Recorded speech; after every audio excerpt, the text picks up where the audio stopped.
9 young hikers left the city of Sverdlovsk, deep in the heart of Soviet Russia. They were strong, experienced, and full of life, led by a 23-year-old man named Igor Dyatlov. Their goal was simple: cross the frozen Ural Mountains, a route so difficult that only a handful had ever dared to try. But what they found in those mountains would never be explained, and none of them would return. The group kept detailed journals, full of laughter and plans for when they got home. They wrote about the snow, the cold, and the endless beauty of the wilderness. It was supposed to be a 2-week trip.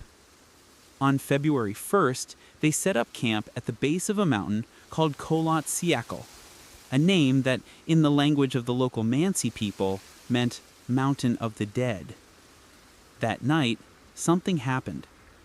Something no one could understand. When rescuers finally found the campsite 2 weeks later, the scene looked wrong. Very wrong. The tent was torn open, not from the outside, but from within. Footprints led away into the snow, barefoot, scattered, as if they had run for their lives. There were no signs of struggle, no blood, no animal tracks. Just silence, snow, and the impossible. Frozen in positions that looked almost like they were crawling toward something or away from it. Their watches had stopped at the same time, 5:31 a.m. But the remaining 4, they were the mystery. It took months before rescuers found them, buried beneath 4 meters of snow. Their injuries were horrific. One had a crushed skull, another had broken ribs as if hit by tremendous force. One woman's tongue was missing, her eyes gone. And yet, no external wounds explain the violence inside their bodies. No evidence of a fight, no footprints from anyone else. Forensics couldn't explain it. Radiation was found on their clothes, levels far beyond normal. The snow around the camp had faint traces of orange, and some of the bodies had turned an unnatural shade of brown. Locals claimed to have seen glowing orange orbs in the sky the same night the hikers died. The military denied it. But then again, the military denied everything. The Soviet government immediately classified the case. Files were locked, witnesses silenced.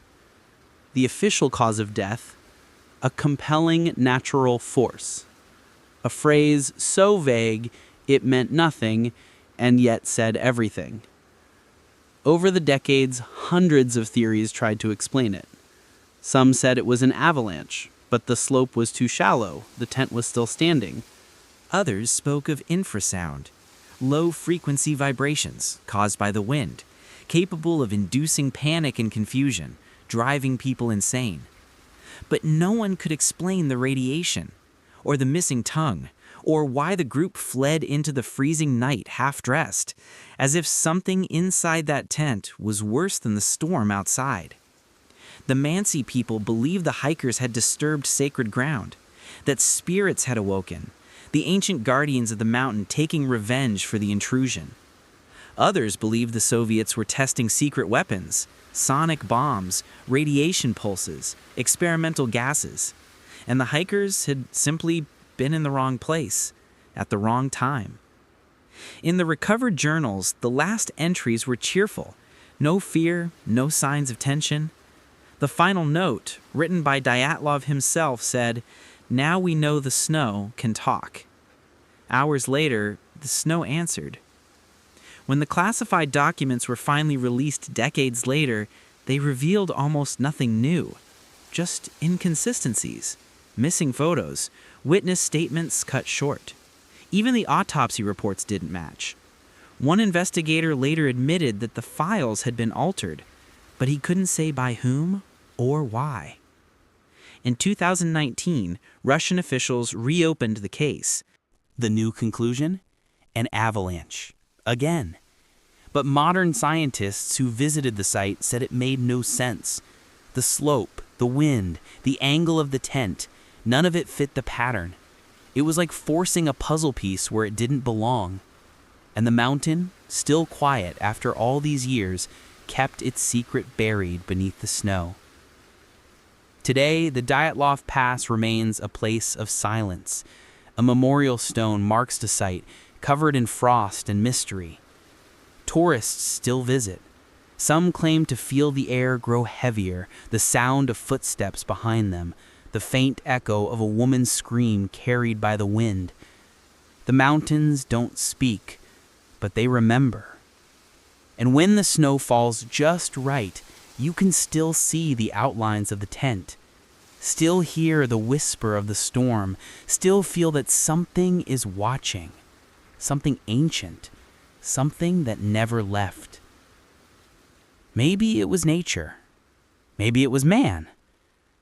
Or maybe it was something else, something the world isn't ready to name. But if you ever find yourself standing in those mountains with the wind cold enough to cut your skin and the silence thick enough to swallow your breath, remember this: the Dyatlov Pass never forgets, and neither does what waits there.